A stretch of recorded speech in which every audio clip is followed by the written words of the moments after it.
to another episode of the Talking Sam podcast.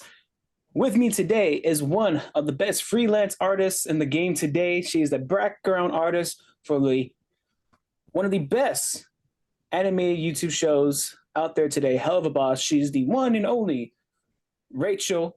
Thank you so much for joining me today. How are you doing? Hi, I'm good. I'm good. Doing good. Thank you so much for joining with me today.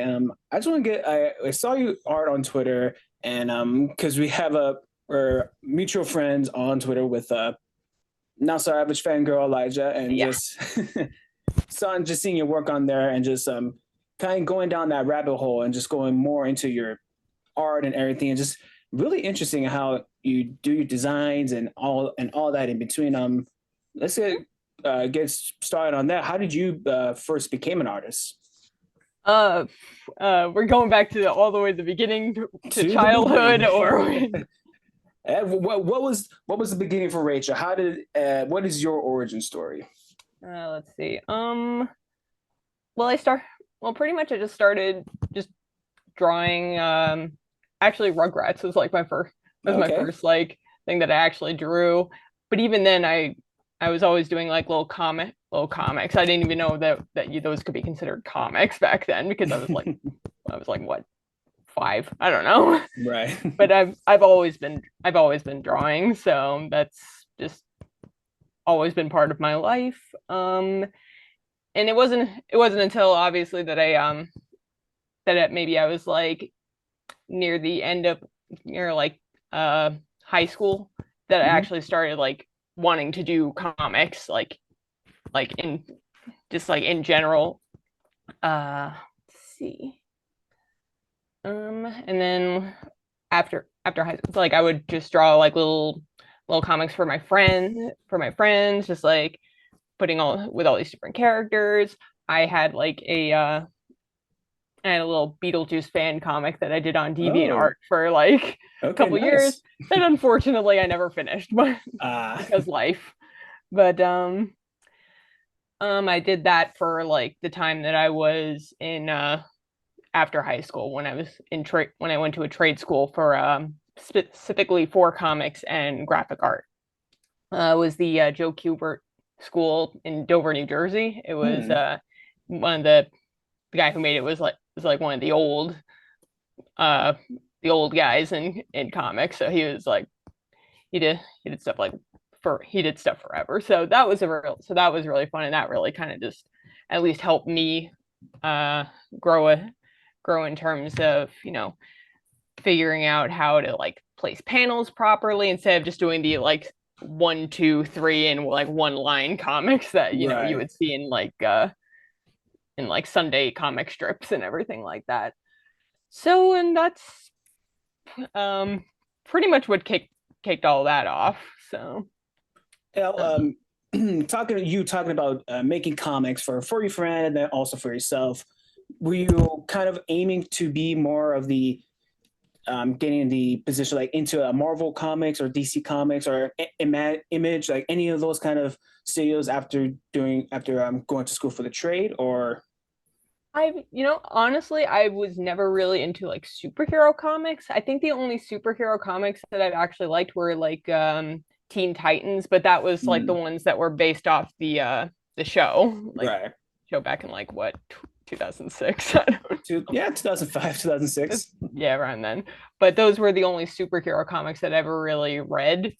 Um, in terms of like the comics that I like, they're more the I guess alternate. Would they be called like alternative like I guess I don't know. I think that's the right term. Stuff like Lenore the cute little dead girl, Mm, Bone. That was one of my okay. favorites growing up. Um and then just like uh there's one comic series, Nightmares and Fairy Tales. That one I really like too. But all those kind of like weird, like gothy kind of comics. Those were always more my jam. Okay. Was there a specific artist you attach yourself to that you drew inspiration when you're when you're focused on your work and trying to get started on your career? Oh, geez. Let's see. probably, it's like it's kind of hard to say because like when I started out, obviously you kind as an artist, you kind of pick little bits and pieces from like all different kind of sources. Right. So I would say that my main inspirations, because I did used to do a lot of like spooky kind of art, really just kind of like I said, gothic kind of stuff and all that. So I would say that sorry if you can hear my cat in the background, by the way. I don't know if his meows can be heard. Anyway, um I would say the two artists that I really kind of drew inspiration from were either Jonan Vasquez from Invader Zim Okay. and Tim Burton, because they're just it's very I always like the angular kind of styles, like the Yeah. sketchiness of that Tim Burton stuff has. So that was always a big inspiration for me. And then after like in recent years, it's been Rebecca Sugar from Steven Universe specifically that kind of altered my brain chemistry and just like, well, this is just what I'm doing now. Okay. All right. Now, how long did you have to go to school for that specific trade for comics and art and like that? So the one I went to, the trade school, that was originally a 3-year program. So I Okay. only went for 3 years. But they recently changed it to 4 years. I Oh. definitely recommend that school, by the way. It's great, very casual, very fun. I had a great time. What was the name of the school you went to? The Joe Kubert School of Cartooning and Graphic Joe Arts. Cuber. Okay. It's I'm sorry. really easy I'm, to remember. No, it's okay. But yeah, so that was a great experience. But yeah, so that's pretty much how I got started with that. Um, nice. How do you transition from going from the comics and into add more of the animation shows and doing more of the freelance work? Did you get attached to someone? Did someone recommend you to another person? so so it's like I've never it's like let's see. So in terms of like joining the Spindle Yeah. Horse crew, Mhm. that actually started like a couple like 1 or 2 years back. I don't know how much I can say about it, honestly, about the project I was working on because it was kind of shelved. But Mm. Dizzy Pop actually just contacted me on Twitter one day, and it's like, "Hey, do you want to help me out with this?" It was like, "Do you want to help me out with this?" And I'm just like, yes. I was like, okay, yeah, sure, fine. But I was just like posting stuff on Twitter and everything, fan comics, and I've always had like my own ideas that I was like trying to get off the ground, but at the same time, I always kept having new ideas. So it's like, oh, it's not ready yet. Oh, it's like, but what if people don't like it? What if they say this? But then I'm just like, no, I need to get everything ready. But obviously, that's never going to happen. That's never going to be like a Right. realistic kind of standard to set for yourself. But yeah, Disney Pop just like contacted me one day, and once that initial project kind of fell through because of just like background stuff, like with Hasbin Hotel getting picked up and everything, so then she offered me a job working on Helluva Boss, starting with Helluva Boss season 2. So I was like, Okay. perfectly fine with that. And it's like it's all character portraits and everything like that, which I love doing. So it's all honestly it's been a blast on. I say on Nice. much. Nice. That's awesome to hear. So, was there another show you were working on previously before that one got shelved? Like, what was kind of like your first initial into like the studio artists?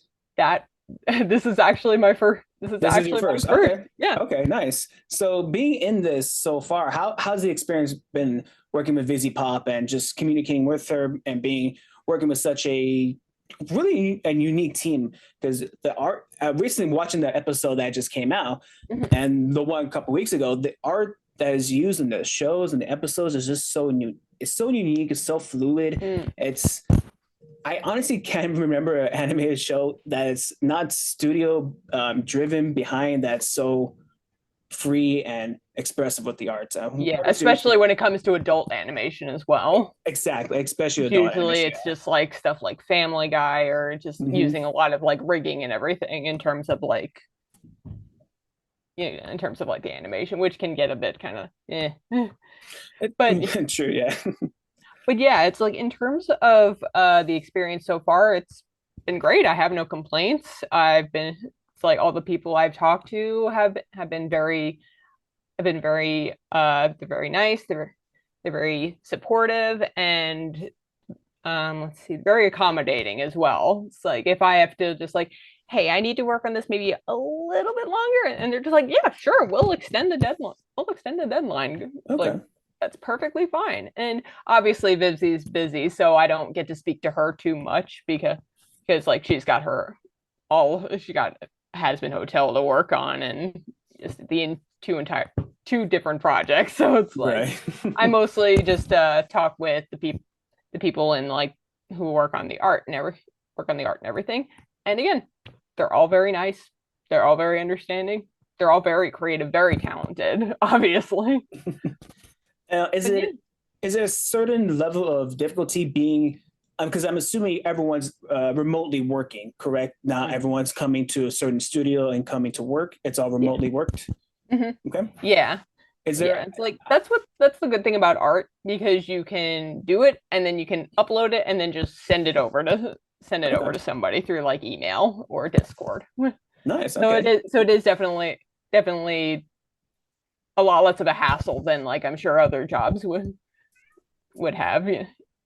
Other jobs would be. So we don't have to send like actual physical work to like someplace out in California or anything like that. So Right. And also for some who are probably watching and don't know, what's some of the responsibilities and the a specific role for a background artist that some might not know? let's see.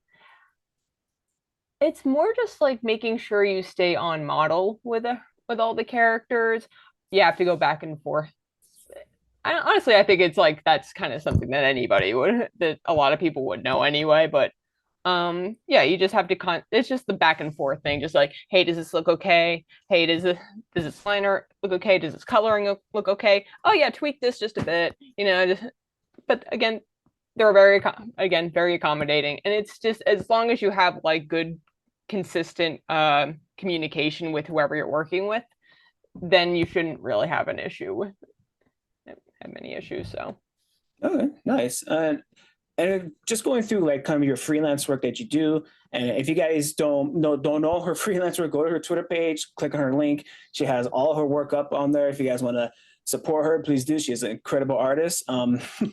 What's kind of like your not inspiration, but when you do like a kind of your own personal project, do you kind of like see what's out there and see like, okay, the Owl House is kind of a popular show. You do like a mini comic for it, and you just focus on that, or you did a couple for Steven Universe. Do you when you do something when you do something like that, is that just for like your own like for your own personal thing, like you want to like express yourself, or if someone contacts you saying, hey, I'd like to purchase this and this, can you make me this and this? every so often I will open commissions and be just like, yeah, I'll take it. Yeah, it's like, yeah, I'll do that for you. But the thing is, like, unfortunately, Mhm. I get hyper fixated on like certain things. So whenever it's outside my hyper fixation, I'm just like, like this is gonna take a little bit of effort to do. Ah. But but yeah, it's like whatever I do in terms of like drawing fan comics or just fan content in general, it's always just like what I want to see. If other people like it, awesome. And thankfully enough people seem to like it where I got a bit of a following. So Definitely, yeah. it worked out. So thank you, hyperfixation, for thank you for that. And speaking on that, how does that kind of feel like when you do like those arts for like Owl House and Steven Universe, and the fans see that and they go to you and say, oh, you make such great art. They give you all this love and support. Is that like a feeling of not a gratitude and just like, okay, all my hard work is paying off. Nice, thank you so much. Like, How's that feeling? It's it's hard to describe, really, honestly. Obviously, it makes me very happy, but I'm not the best at like showing outward emotion. I could like I'm very deadpan for the most part in terms of like showing my excitement, but I love that people love my work. And it really does, it is very validating, to know that people just people are like, oh my God, this could be official. It's like you could do it's like this could be in the show. And I'm like, thank you. Like, oh, don't say that. I'm always downplaying myself. Like a lot of I'm sure like most artists do. Nobody's gonna be like, oh yeah, I'm the best artist in the world. It's like, yeah, of course, but no, we're all just like, oh, thank you so much. I'm so glad you like it. And they're like, no, I love it. And you're like, thank you again for liking it. So it's yeah, it's like obviously it's I'm always grateful to everybody who loves my work, especially those who like used to follow me on DeviantArt for the Beetlejuice comic. A few of them have stuck around for the years, and I'm like, Oh wow, that okay. takes dedication, and I really I love them for that. I, I think it's really cool seeing how some of the people on there, like we know Twitter can be such a cesspool of hate and despair and utter Yeah. bitterness, but it's good to see sometimes that being used for good, Mm. and you seeing us seeing your work for putting that work towards like the fans that support you and your show, like the not so average fangirl Elijah, and just doing those little like fan arts and just going from there and seeing the fans just reacting so positively to that. It's just incredible. It is. And when you see like YouTube reactors like that reacting so positively, Mm. it's just like, okay, that's like it just brings another wave of great another wave of great positivity. So again, you say you're Yeah, it's like very because with all deadpan. the yeah, because like sorry to interrupt, Oh no, you're but good. no, You're good. yeah, it's like on Twitter that especially when it comes to Hasbin and HelluvaBoss, it's so many people dunk on it just for so many different reasons, some of which don't even matter. Yeah. And again, it's all subjective. Nothing's nothing's bad. Like Yeah. no, it's it's like if you don't like it, why are you talking about it? Exactly. But it's always good to see more positivity in regards to it because then you're just like, okay, it's like it grounds you, reminds you that like this one part of the internet is not the be all end all kind of thing. It's like there are other people out there and they all seem to enjoy it. I've seen Right. it's like any reactions, any video reactions like with the not so average fan or Elijah. Mhm. It's like there's her and there's like plenty of other people who react to the shows and they love it. They love the humor. They like that sometimes the jokes don't hit, but that's with every show. Can you honestly say a show is perfect 100% of the time? That is true. That is true. And I would say the jokes hit about 90 to 95% of the time on Mm, How the Boss. I think that's a fair yeah. assessment to say. And Yeah, it's like and again, it's like if you don't like an episode, you don't like an episode. It's like, exactly. it could be a whole episode that you just do not like. I still remember like when I used to watch Hey Arnold back when I was a kid. Nobody liked the Arnold betrays Iggy episode. Oh Nobody. man. It's like we don't talk about that one. Yeah, you had to There's bring it up, episode, didn't you? it's as a perfect example. Honestly, it's like nobody talks about that one, but it's like there's always going to be an episode in a very well received show that people don't like. Yeah, And you might be the only one who doesn't like it. There could be other people who don't like it. Again, it's all very subjective, but it is nice to see positivity more than negativity. So, very true. Also, shout out to We Last Reacts, Moscow, and Morgan Terry. They do great reactions on Hell of a Boss as well. Make sure you guys check them out as well. Um, you said earlier that you signed on to Hell of a Boss for season 2 the background for the background. How's that been so far from working from episode to episode? And is it when you get the notes and the art for it, is there a certain how different does it go from episode to episode? Or is it kind of like a steady pace? I mean, for the work that I do, Mhm. it's all pretty standard. They pretty much there's nothing really kind of like unexpected that I have to watch out for in terms of like they want me to draw it, I'm gonna draw it. So it's a pretty standard procedure. It's like this is what we want drawn. I sketch out an idea, they approve it, I do the line art, and they approve of that. I do the coloring, they approve of that, and it all kind of just like falls into a pretty like standard pattern really. So it's like while it's nothing like super exciting and like there's something new at every turn, I'm just like I still enjoy it. It's like it doesn't have to be exciting to be like to for you to love what you do. Exactly.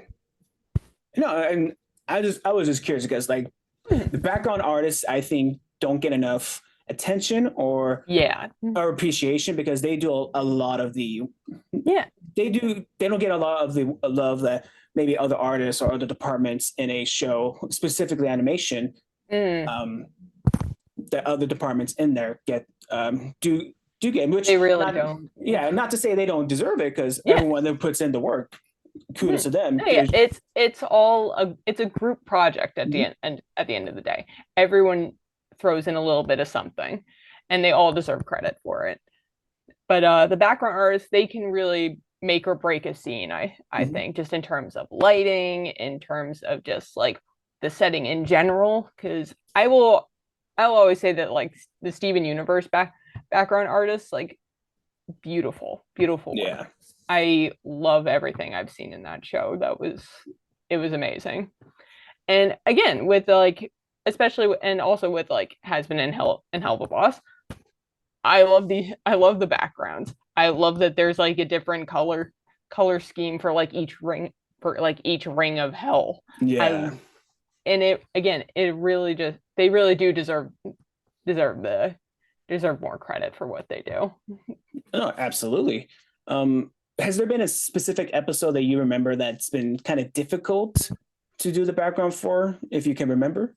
Like one is challenging than the other? Well, like I said, what I do is more like character, is Oh, like more okay. character, kind of like character background art, because like Okay. it's like with posters or like photos or stuff like that. So, but in terms of like difficulty, I would, I'm thinking. Give me a minute. No, please take your time. Oh, what's the most difficult one? I wouldn't really say any of them were very difficult, rather. And then that's not me flexing, like, oh, wait, it's super easy. Like, no. What was the more challenging one, I would say then? Probably probably Blitz's family photo. Okay. Because we don't it's kind of hidden in the background of that childhood episode, but between him and Stolas, but it is there. And I think it was more just like the perspective and like getting getting the dad's horns right. Either sometimes it could be just like even just an angle of the face that like that also was. It's like I had to keep like going like this, and they're like tweak it like that. Like, all right. Thankfully, thankfully the team is very accommodating. They're very kind of like they're very good in terms of like telling me exactly what needs to be fixed when it does need to be fixed. So nice. That's like the most difficult one I could really think of. And how important to you is that to get that? Make sure they give you the right notes, because sometimes there will be other people that just like hammer on about what's wrong with this. But it sounds like it's like, oh no, could you help us out, tweak this and tweak that? How important is that to get the positive feedback from them to make sure you can get everything right? It is very important to me personally, just because I need everything spelled out for me. That's just how my brain works. So so if I'm not given like explicit directions, just like, okay, fix that, that, that, and that, and I'm like, cool, I can do that. It's like they. So if I'd rather people not be vague about it, because then it's just like, oh, that looks okay, but maybe you could maybe do something, but it's up to you. And I'm like, that doesn't help me what you want. But thankfully that hasn't been the case with the team. They're very kind of like, they'll even like take the art that I'm showing them in terms of like the line art or the sketch, and they'll actually like draw over it just to show me exactly more of like what they need. So that it definitely helps being on a team with other artists, because then they actually know what they're talking about. Right. Now, do you have other responsibilities on the show, or are you just strictly on the background side?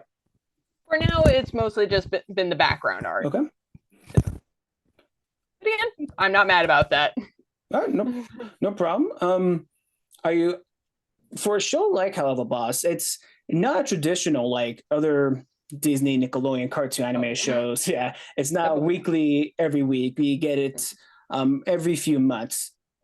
Between that time, are you guys allowed to work on other side projects for other companies, or are you guys are okay? Yeah, yes, we're not like restricted to work on HelluvaBoss specifically. We're 100% allowed to work on other things if need be. So Okay. it's like, I don't know where the like people who said like, no, it's a bit like, no, Viv is like, you're locked in on HelluvaBoss, and I'm just like, no. It's like, I don't know where you got that, but no, it's like we're 100% just free to do whatever in the meantime. Okay, nice. Like I have my own projects that I recently like put a poll out for in on Twitter, just like, hey, which of my projects would you like to see as a webcomic? Because like obviously I can't make decisions on my own. But yeah, so there are those projects of my own that I'd like to get started on too. So, but I would happily keep working for Spindle Horse in the meantime. So nice. And is there other projects you're currently working on right now that you could say, or you currently can't say at the meantime? In terms of like official works now, it's like right now it's just HelluvaBoss, but it's better for me to focus on probably like one official thing at a time anyway. So it's right. So that's more of a me thing. That could be different for anybody else on the crew. I'm sure like some of them are working on their own stuff. I know like one of them has like their own little webcomic going as well. So oh, nice. Like I think is it Batberry Boo? I think her name. Batberry, yeah. I forget her actual name. That's the problem with Discord. I'm just like, I don't know your actual name. I know your username, but no, yeah. I think a couple of them probably like have their own like webcomic at their own work, and probably other jobs as well. So I am probably not the best person to ask about that. No problem. There's one question I'd like to ask you, and I asked this other question to another freelance artist in one of my other interviews. Recently, a few weeks ago, Marvel Studios put out their new show, Secret Invasion, and their opening credits, they use AI for their opening titles. And they put out, they had people working on it, and they used AI technology to help out. But it still sparked this debate of, no, you're still using that AI technology instead of having the actual artists, have them, paying them to work on the opening title and just in general on the art. Yeah. Do you feel that's probably that's going to be a opening of the door for other studios to not pay artists and just go directly towards whatever they did and just getting that? Unfortunately, I think so, because in terms of people, there's this weird kind of contradiction where people need art, but they don't want to pay for it. It's like they're not willing to like pay someone who has spent their life learning the trade, learning how to do something. They're like, they just want results, and they don't want to pay for it, or at least pay as little as possible. And so unfortunately, I do do foresee like a lot of studios probably trying to go that route. But then, so until like AI laws or anything kind of like any kind of like rules in place in terms of AI usage for like legal reasons, training the AI with like with art that people didn't consent to be used, until more like solid rules are in place for that. I'm sure plenty of places are gonna like try to at least jump on the bandwagon on that. Right. Unfortunately. Yeah, and honest, I didn't really notice it at first when I was first watching the episode until they came out with it and they kept on speaking on it, and then it kind of snowballed from there. And I'm hearing both sides. I get it from what they're trying to say from the show, because I don't know if you're familiar with the storyline Secret Invasion. I'm not, but Okay. but Yeah. do So, tell. well, it's based on these aliens called Skrulls, and they disguise themselves as humans, and they're not who they are. It's kind of like they're not who they are and whatever, and they supposed to spark the conversation, spark the whatever the show is trying to get. Which I heard that conversation, but I'm also hearing your side, all the other artists who are against that, and I do side on your guys' more, because if it's starting to hit you on your side on the AI, then it's going to start hitting everyone else sooner than later. Exactly. When it comes Yeah, to especially not just in terms of just art, but mm-hmm. also for voice acting, Yep. singers. It's already happened with Eric Lindback, Yeah. with the whole AI cover that she deleted her Twitter over because somebody couldn't be asked to like Permission. ask Yeah. for permission. Just, and she doesn't get paid for that. So Exactly. it's taking away jobs for us as artists. And again, it's one of those things that really just has to be limited in what it can do. I have no problem with AI, but it all depends on what it's used for. Correct. Yeah, because if we're not careful, we're gonna get another Terminator Skynet situation going. Oh yeah, no, we don't need that. It's like no, we should not be obliterated by robots. Thank you. Right. I mean, come on. I mean, I think James Cameron was pretty much telling us, "Hey, people, if we don't pay attention, just saying." Yeah. So, real quick before we kind of wrap it up here, what's kind of been like your more not important, but what's some of the art that you've put out there, whether it's been for your own personal work, for someone reaching out to you, or anything you've worked on Helluva Boss that you've been more proud of? Like you put your stamp on, it's like, you know what, I love it. I'm like, in terms of, let's see, I think it for like, sorry. I think the one that I'm feel most proud of, sadly, I didn't really get to go anywhere with it. It was an alternate universe storyline that I had made for Steven Universe on Tumblr.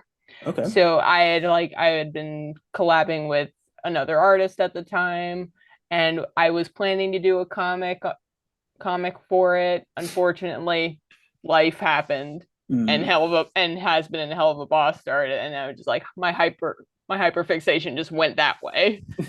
So, but even though I never really got around to doing the actual comic, I still have like a few little comic strips that I did for it.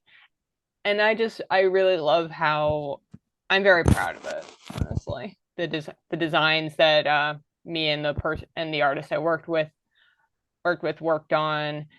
I'm very proud of that. I'm glad the little comics can still get such a visceral reaction from people, like, oh my god, I cried. I am destroyed. How could you do this? It's like, glad you like it. But no, yeah, it's like because I was like going all the way to like even to the point of like the Steven Universe future timeline. Okay. So it was going that far, but I'm proud of it, honestly, Nice. because I like I don't. I'm just proud of it. And nothing specific. It's just I like what I did for it. So, but obviously, I'm proud of a lot of things I do. I don't think there's ever been art that I've not been proud of in some aspect. But that one it was just nice because it was like I think that's like one of the how to say this. I think it got me more of a following on Tumblr at that Okay. point. So that was nice. And I think a few of them followed me over to Twitter. So I'm still on Tumblr though, because Twitter's Twitter. And Twitter is Twitter. May I suggest going to Threads because that has been pretty fun as of late. I've heard of that. Yeah. I'm checking it out right now. I'll check it out. I know Blue Sky isn't really much of an option right now because there's the AI thing again, and so right now it's Twitter, Tumblr, Twitter for however long it lasts. Tumblr, that's just gonna stick around like a cockroach. It's pretty much it's gonna outlive MySpace pretty much. Yeah, it's like that, and I'm also on Mastodon. I don't know if anybody's still on that, but it's an option. But yeah, that's. I hope you got got everything you needed out of me for this whole interview. I know, absolutely. No, thank you so much for joining me, Rachel. It was a fun time talking to you. Learned learned a lot about your side on animation, especially the background side to it, the background and everything like that. What work goes into it and everything. I hope everyone here who's listening, watching, and gets to learn more about you and learns more about background as well. Again, real quick, Rachel, where can people find you if they want to follow you, like on Twitter? What's your handle on there, real quick? So most of my social media, I'll usually always be under like Jigokuhana 89, something along those lines. So Twitter, Tumblr, I'm usually on there. Again, Jigokuhana 89, because I was a weeb when I made that name and I never got rid of it. So and she never will. She never will. Nope. It's just I'm stuck with it now. But again, it's one of those things that's like, means something now to me. So, but yeah, you can always find me on Twitter or Tumblr, at least until Twitter eventually implodes for whatever reason. Totally not management or anything like that. No, but yeah, Tumblr is always a good place to find me. Nice. So. And you guys can find me on Twitter and TikTok at SamMac55, Instagram at SamMacias5, Facebook at SamMacias55 as well. Actually, Instagram at SamMacias5 as well. Threads, I'm on Threads, also SamMacias5. And make sure you like the video, comment on it as well, and share it with everybody. Subscribe to my channel, Sam Macias. Thank you so much for Rachel for joining me today. Make sure to follow her on all her work. Thank you again, Rachel. You were awesome. Thank you. Nice to meet you. Nice to meet you as well. And until next time. Bye.